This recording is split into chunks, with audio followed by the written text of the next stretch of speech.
Sir నమస్తే sir. నమస్కారం అండి. సార్ ఈరోజు భోగాపురం ఎయిర్పోర్ట్ అయితే ఓపెన్ చేయడం అయితే జరిగింది నరేంద్ర మోదీ గారు. సో దాని గురించి మీరు ఏం చెప్పాలనుకుంటున్నారు? ఓ అద్భుత ఆవిష్కరణ. నిజంగా ఉత్తరాంధ్ర ప్రజల స్వప్నం నిజంగా చెప్పాలంటే. ఎందుకంటే అంతర్జాతీయ ఎయిర్పోర్ట్ అక్కడ రావడం ఆ ఉత్తరాంధ్ర అభివృద్ధికి దిక్సూచిగా కనపడుతుంది. ఎందుకంటే ఈ మధ్యకాలంలో ప్రధానమంత్రి నరేంద్ర మోడీ గారు కూడా ఎయిర్పోర్ట్ గురించి మాట్లాడడం జరిగింది. ఉత్తరాంధ్ర వెనకబడిన జిల్లాలు అని ఎప్పటి నుంచో అనుకుంటున్నారు. ఇక్కడి నుంచి వెనకబడిన జిల్లాలు కాదు, అభివృద్ధిలో ముందుకు దూసుకెళ్తాయని చెప్పి ఆయన చెప్పడం జరిగింది. అలాంటి అద్భుత కార్యం ఆవిష్కృతమై ఈవేళ ఉత్తరాంధ్ర చిరకాల స్వప్నం సాకారమైంది. చాలా సంతోషంగా ఉంది. ఈ ఈ అద్భుతానికి కారకులైనటువంటి కూటమి ప్రభుత్వంలో పవన్ కళ్యాణ్ గారికి, అలాగే చంద్రబాబు నాయుడికి కూడా ప్రత్యేక ధన్యవాదాలు చెప్పారు. ఈ సందర్భంగా ఉత్తరాది ప్రజలంతా కూడా హర్షధ్వనాలతో నరేంద్ర మోడీ గారికి జై జయధ్వనాలు పలికారు. అయితే ఆంధ్ర వైఎస్ రాజశేఖర రెడ్డి దగ్గర నుంచి స్టార్ట్ అవ్వడం, తర్వాత జగన్మోహన్ రెడ్డి చంద్రబాబు నాయుడు ఇందులో కూడా హయాంలో జరిగింది. ముందు కొంచెం తీసుకురావడం అయితే జరిగింది టీడీపీ హయాంలో. తర్వాత జగన్ గారేమో కొంచెం ఏవైతే అప్రూవల్స్ ఇవ్వడం జరిగింది. కూటమి ప్రభుత్వం వచ్చిన 2 సంవత్సరాలు పూర్తిగా అంటే కంప్లీట్ చేయడం జరిగింది. సో ఆంధ్ర ఉన్న పొలిటికల్ పార్టీలు అందరి చేతులు అందరూ కలిపి ఏదైతే ఎయిర్పోర్ట్ ఉందో ముందుకు తీసుకురావడం జరిగింది కదా. సో దీని గురించి మీరు ఏం చెప్పాలి? దీనిలో ప్రాధాన్యంగా ముఖ్యంగా క్రెడిట్ ఇవ్వాల్సింది కూటమి ప్రభుత్వానికి. ఎందుకంటే 2014లో చంద్రబాబు నాయుడు గారు ముఖ్యమంత్రిగా ప్రమాణ స్వీకారం చేసిన తర్వాత దానికి అంకురార్పణ జరిగింది. అంకురార్పణ జరిగిన తర్వాత వారు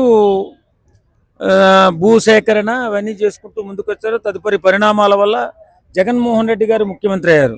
అసలు వాస్తవంగా ఇది జగన్మోహన్ రెడ్డి గారు ఓపెన్ చేయాలి. ఎందుకంటే ఆయన పూర్తి చేయాలి.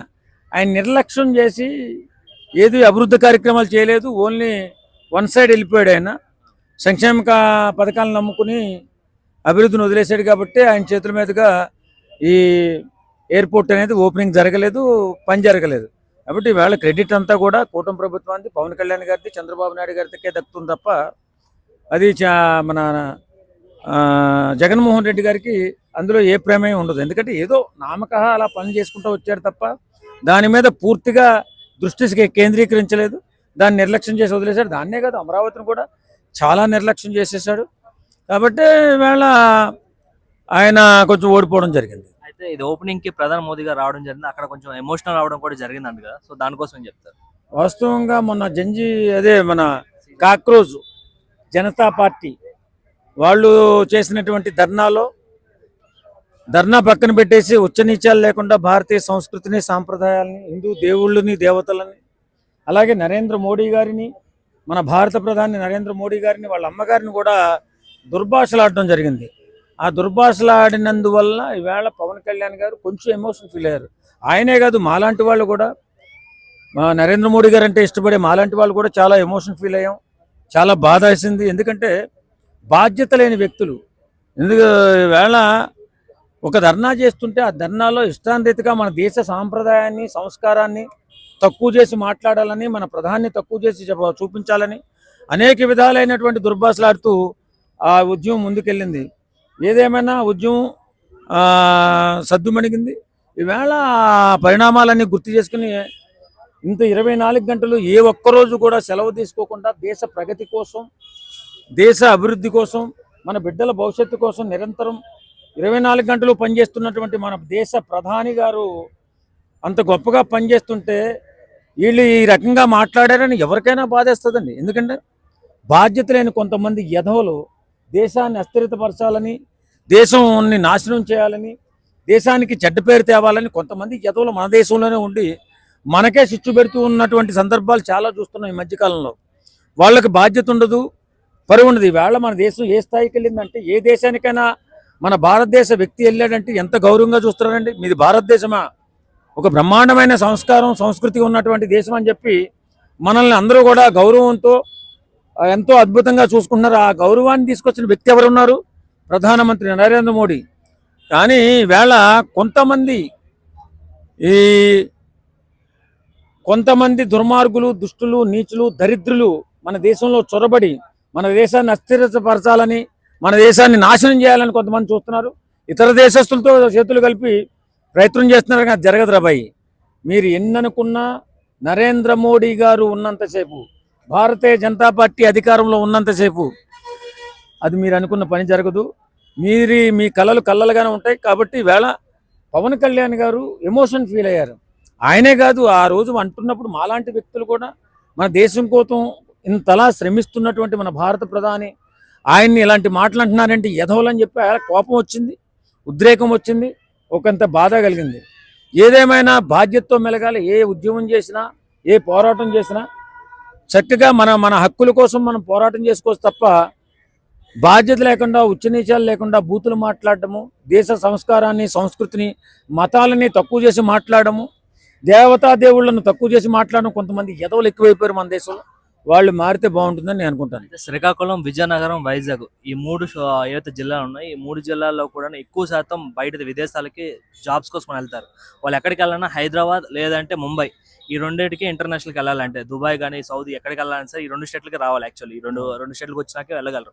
కానీ ఇకపై అది అవసరం లేదు. భోగాపురంలో డైరెక్ట్గా ఇంటర్నేషనల్ ఫ్లైట్స్ అయితే రావడం జరుగుతుందని చెప్తారు. సో దానికోసం ఏం చెప్తారు? నిజమే కదా. ఇప్పుడు మన దేశస్తులు, మన వాళ్ళు కూడా ఎక్కడెక్కడ ఇతర దేశాల్లో ఉన్నటువంటి వాళ్ళు రావాలంటే కంపల్సరీ హైదరాబాద్ వచ్చి దిగి ఇక్కడి నుంచి మళ్ళీ ఆంధ్రాకి వెళ్ళాలి, శ్రీకాకుళంకి వెళ్ళాలి.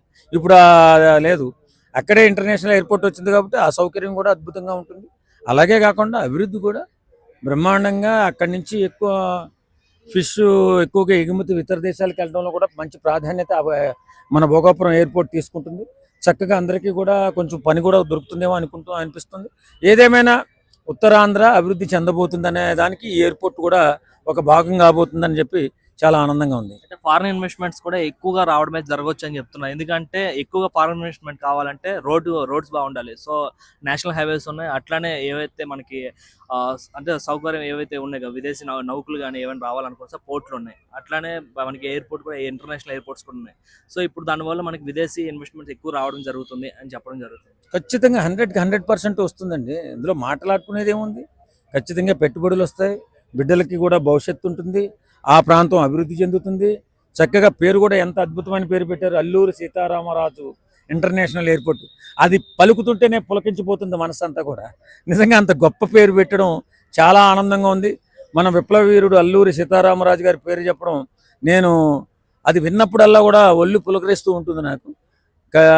అలాగే దేదీప్యమానంగా ఆ ఎయిర్పోర్టు అద్భుతమైన ప్రగతి సాధించు అక్కడ ఉన్నటువంటి యువత, భవిష్యత్తు అక్కడున్న యువతే కాకుండా రాష్ట్రం మొత్తం యువత కూడా అందుబాటులోకి వచ్చి అది అద్భుతమైన అవకాశాలు కల్పించే ఎయిర్పోర్ట్గా తయారవుతుందని చెప్పి భావిస్తున్నాం. అయితే ఫైనల్గా ఒక క్వశ్చన్ సార్, ఏదైతే ప్రతి దగ్గర కూడా మన ఇప్పుడు తెలంగాణలో కూడా రాజీవ్ గాంధీ ఎయిర్పోర్ట్ ఉంది, అట్లా ప్రతి స్టేట్లో కూడాను ఒక కాంగ్రెస్ ఫ్యామిలీకి ఏదైతే గాంధీ ఫ్యామిలీ ఏముందో నెహ్రూ ఫ్యామిలీ వాళ్ళ పేర్ల మీద ఇంటర్నేషనల్ ఎయిర్పోర్ట్స్ అని పెట్టడం జరుగుతుంది. కానీ ఆంధ్రాలో అల్లూరి సీతారామ పేరు పెట్టడం చాలా గర్వంగా ఉందని చెప్పి చాలా మంది నిజంగా అంటున్నారు. చాలా గర్వంగా ఉంది, చాలా అద్భుతంగా ఉంది. ఎందుకంటే అల్లూరి సీతారామరాజు ఇంటర్నేషనల్ ఎయిర్పోర్ట్ అంటే బడుగు బలహీన వర్గాల కోసం, గిరిబుత్తుల కోసం నిరంతరం తప్పించి ప్రాణాలు అర్పించిన ఒక వీరుడి పేరు పెట్టడం చాలా ఆనందంగా ఉంది.